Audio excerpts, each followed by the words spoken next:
Interesting story. ഞങ്ങളുടെ കല്യാണത്തിന് തൊട്ട് മുമ്പ് നടന്നൊരു വിഷയവും കല്യാണം നടന്നപ്പോൾ നടന്നൊരു സംഭവം സിന്ധു നോക്കാൻ പറ്റുമെന്ന് പറഞ്ഞില്ല. ഞാൻ ഈ പറഞ്ഞ വിഷയം, അതായത് അന്ന് കല്യാണ സമയത്ത് നമ്മുടെ വീട്ടിൽ very ordinary family, we didn't have any വാഹനങ്ങളൊന്നുമില്ല അന്ന്. പക്ഷേ ഞങ്ങളുടെ വീട്ടിൽ തന്നെ കുറച്ച് ബിസിനസ്സിൻ്റെ ഭാഗമായിട്ട്, ബിസിനസ്സിൻ്റെ പറയുന്നത് ഞങ്ങൾക്ക് ഈ ടാക്സി ബിസിനസ്, അതിൻ്റെ കുറേ ഓട്ടോറിക്ഷകളുണ്ടായിരുന്നു വീട്ടിലുണ്ട്. അപ്പം ഞാൻ അതൊക്കെ എടുത്തിട്ട് ഓടിക്കുമായിരുന്നു. അപ്പം ഞങ്ങളിങ്ങനെ ഫ്രണ്ട്സ് ഡിഗ്രി കഴിഞ്ഞു, ഞാൻ MA ജോയിൻ ചെയ്തു, കൂട്ടുകാരൊക്കെ ഇട്ട് ഇങ്ങനെ ഇരിക്കുമ്പോൾ ഒരു കാര്യം നടന്നു. ഇത് കഴിഞ്ഞാണ് നമ്മൾ കല്യാണം കഴിക്കുമ്പോൾ എൻ്റെ അച്ഛൻ എന്ത് ചെയ്തു, ഒരു കാർ എനിക്ക് വാങ്ങിച്ചു. ഓർക്കുന്നുണ്ടല്ലോ? എനിക്ക് നിനക്ക് ഓടിച്ച ഞാൻ, നിനക്ക് വണ്ടി ഓടിക്കാറില്ല, നീ കിളി വണ്ടിയുടെ, ഞാൻ ഡ്രൈവർ, നീ കിളി. അപ്പം ഞങ്ങളിങ്ങനെ ഫ്രണ്ട്സ് എല്ലാം കൂടി ഇരിക്കുമ്പോഴത്തേക്ക് ഇത് നമ്മുടെ പണ്ടൊക്കെ ഒരു ജ്യോത്സ്യന്മാർ നടന്നു വരും. സാർ കൈപ്പാക്കണമാ സാർ, സാർ 5 രൂപ 10 രൂപ എന്നൊക്കെ പറഞ്ഞു. അപ്പം നമ്മൾ 4-5 പേര് ഇരിപ്പുണ്ടായിരുന്നു.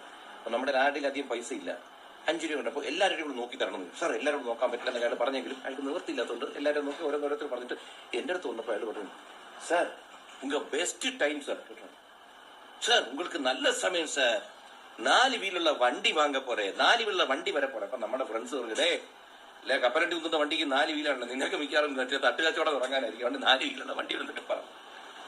ഇത് കഴിഞ്ഞപ്പോൾ വേറെ തന്നെ അതല്ലായിരിക്കും ഇവിടെ, നിനക്ക് ഓൾറെഡി 4 വീലുള്ള വണ്ടി ഉണ്ടല്ലോ നിന്റെ വീട്ടിൽ, ഓട്ടോറിക്ഷ ഉണ്ടല്ലോ, അപ്പോൾ അതങ്ങനെ ഓട്ടോറിക്ഷ 4 വീല്, അത് 3 വീലും മറ്റേ സ്റ്റെപ്പിനും കൂടി ചേരുമ്പോൾ 4 വീലല്ലേ എന്നൊക്കെ പറഞ്ഞിട്ടിരുന്നു. പക്ഷെ ഇത് കഴിഞ്ഞപ്പോഴാണ് പെട്ടെന്ന് കല്യാണം നടക്കുന്നു, എൻ്റെ അച്ഛൻ വണ്ടി വാങ്ങിച്ചിരുന്നു. ഈ വണ്ടി പോയപ്പോൾ ഇവരന്തം വിടുക. ഞങ്ങൾ തമ്മിൽ പിന്നെ സംസാരിച്ചില്ല, കിച്ചു അന്ന് ഇങ്ങനെ ആ ജ്യോത്സ്യം പറഞ്ഞപ്പോൾ നമ്മളവനെ തള്ളി തമാശയായി കളഞ്ഞു. സത്യം പറയാലോ, OC-യുടെ വീഡിയോയ്ക്കകത്തൊരു ജ്യോത്സ്യം എന്ന് പറഞ്ഞൊരു വീഡിയോ വന്നില്ലേ, അപ്പം ഞാനിത് ഓർക്കുക. അന്ന് എൻ്റെ കൂട്ടുകാരൊക്കെ പറഞ്ഞു, അല്ല അവനെ എങ്ങനെയെങ്കിലും തപ്പിപ്പിടിക്കാം, അവൻ്റെ അഡ്രസ് നമുക്ക് ആർക്കില്ല, എങ്ങനെയെങ്കിലും കാര്യം നടത്താൻ വേണ്ടി. ഇന്ന് ഞാനും നമ്മുടെ മധു ഗീതയും വന്നിരുന്നു. മധു എൻ്റെ ഫ്രണ്ട് മധു, അദ്ദേഹം ചെങ്ങന്നൂർ സ്വദേശിയാണ്, പേട്ടയിലാണ്, അലയിലാണ് ബിസിനസ്. ഗീതയാണെങ്കിൽ അവിടുത്തെ ഡോക്ടറാണ്, അലയിലെ വളരെ വെരി പോപ്പുലർ ഡോക്ടറാണ് ഗീത. അപ്പോൾ ഞങ്ങൾ ലാലിൻ്റെ വൈഫിൻ്റെ വീട്ടിൽ നിന്ന് പോയി, ലാൽ മീൻസ് ഞങ്ങളുടെ ഒരു അടുത്ത സുഹൃത്ത്, അതായത് മധുവിൻ്റെ ഫ്രണ്ടാണ്. അവിടെ നിന്ന് സംസാരിച്ചപ്പോൾ ജ്യോത്സ്യവും ജാതകവും ഇങ്ങനത്തെ കുറേ കാര്യങ്ങൾ പറഞ്ഞു. ആ കൂട്ടത്തിൽ ഞാൻ പഴയ കാര്യം ഓർത്ത് വെച്ചിട്ട് ഇതൊന്ന് പറയണം തോന്നിയപ്പോൾ ഇപ്പം നീ ക്യാമറ വണ്ടി വെച്ചിരുന്നത്. നിനക്ക് ഈ സംഭവം ഞാൻ പറഞ്ഞിട്ടുള്ള ഓർമ്മയുണ്ടോ? ഇല്ലല്ലേ? ഉണ്ട്, അന്ന് കൂടെ കളിയാക്കിയ എല്ലാവരെയും എനിക്ക് ഓർമ്മയുണ്ട്. അതുകൊണ്ട് വാക്കുകൾക്ക് ഭയങ്കര വിലയാണ്. വണ്ടിയുടെ കൂടെ അടിപൊളി പെൺകുട്ടിയെ കിട്ടുന്നാലും പറഞ്ഞല്ലേ ജ്യോത്സ്യം? അങ്ങനെയല്ല പറയാം, വണ്ടിക്ക് നീ വന്ന ഡ്രൈവർ ഉനക്കൊരു കിളിയെ കിടക്കുന്നു പറഞ്ഞു. அப்படியா? നീ தான் കിളി.